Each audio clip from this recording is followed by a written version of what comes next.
அண்ணா பல்கலைக்கழக மாணவி பாலியல் வன்கொடுமை வழக்கு குற்றவாளி ஞானசேகரனுக்கான தண்டனை விவரங்கள் இன்னும் சற்று நேரத்தில் அறிவிக்கப்பட இருக்கின்றன. ஞானசேகரன் மீதான 11 குற்றச்சாட்டுகளும் ஆதாரங்களுடன் நிரூபணம் செய்யப்பட்டிருப்பது குறிப்பிடத்தக்கது. ஞானசேகரன் குற்றவாளி என கடந்த 28ஆம் தேதி மகளிர் நீதிமன்றம் தீர்ப்பு வழங்கியது என்பதும் குறிப்பிடத்தக்கது. ஞானசேகரனுக்கு அதிகபட்ச தண்டனை வழங்க வேண்டும் என அரசு தரப்பில் கோரிக்கை விடுக்கப்பட்டிருக்கக்கூடிய நிலையில் இது தொடர்பான மேலதிக தகவல்களை தருவதற்காக செய்தியாளர் கிருஷ்ணா மீண்டும் இணைக்கிறார். கிருஷ்ணா, தற்போது அவர் நீதிமன்ற வளாகத்திற்குள் வந்துவிட்டாரா? இன்னும் எவ்வளவு நேரத்திற்கு உள்ளாக அவர் நீதிபதி ராஜலட்சுமி முன்பு ஆஜர்படுத்தப்படவிருக்கிறார்? விவரங்கள். நிச்சயமாக தமிழ்நாடே பரபரப்பாக பேசப்பட்ட இந்த பாலியல் குற்றச்சாட்டுக்கு உள்ளான அண்ணா பல்கலைக்கழக மாணவியின் மீது பாலியல் வன்கொடுமை செலுத்திய குற்றவாளி ஞானசேகரன் தற்போது நீதிமன்றத்திற்கு, சென்னை மகளிர் நீதிமன்றத்திற்கு கொண்டு வரப்பட்டிருக்கிறார். இன்னும் சற்று நேரத்தில் நீதிமன்ற நேரங்கள் துவங்கிய உடனேயே நீதிபதி ராஜலட்சுமி அந்த தீர்ப்பை, குறிப்பாக அவருக்குண்டான தண்டனை விவரத்தை அளிக்க இருக்கிறார்.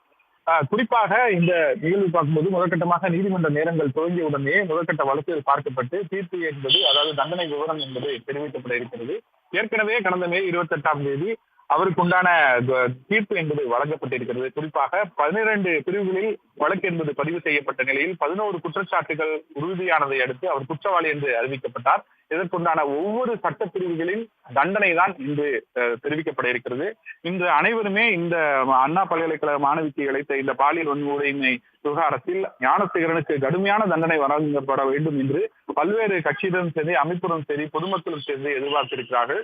அதற்கேற்றவாறு காவல்துறை தரப்பிலிருந்தும் அவர்கள் மீது அவர் செய்த ஒவ்வொரு குற்றத்திற்கான தண்டனைக்கும் பெற வேண்டும் என்ற அடிப்படையில் குற்றப்பிரிவுகளை சுமத்தி அதற்குண்டான சூழ்நிலை ஆதாரங்கள், தொழில்நுட்ப ஆதாரங்கள், அது மட்டுமல்லாது சாட்சியங்கள் அனைத்தையுமே சமர்ப்பித்திருக்கிறார்கள். 29 சாட்சியங்கள், 75 ஆவணங்களை இதில் சமர்ப்பித்திருக்கிறார்கள். குற்றப்பத்திரிகை என்பது பிப்ரவரி மாதத்தில் தாக்கல் செய்யப்பட்ட போது 200 பக்கத்தில் இந்த குற்றப்பத்திரிகை என்பது முழுமையான ஆதார ஆவணங்களோடு சமர்ப்பிக்கப்பட்டிருக்கிறது.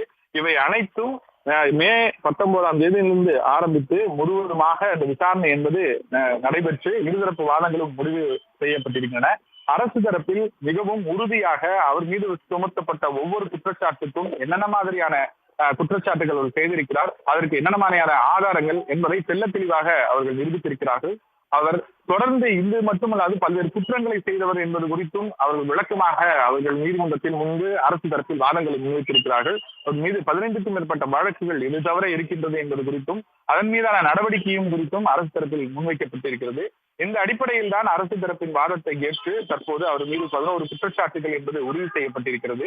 அதற்குண்டான தீர்ப்பு என்பது வழங்கப்பட்டு இன்னும் சற்று நேரத்தில் நீதிபதி ராஜலட்சுமி அவருக்குண்டான தண்டனை என்பது வழங்க இருக்கிறார். அனைவரும் எதிர்பார்த்தபடி என்ன மாதிரியான உச்சபட்ச தண்டனை என்பது கிடைக்கப்படும் என்ற எதிர்பார்ப்பு தான் தற்போது தமிழ்நாடே உற்று நோக்கி இருக்கிறது.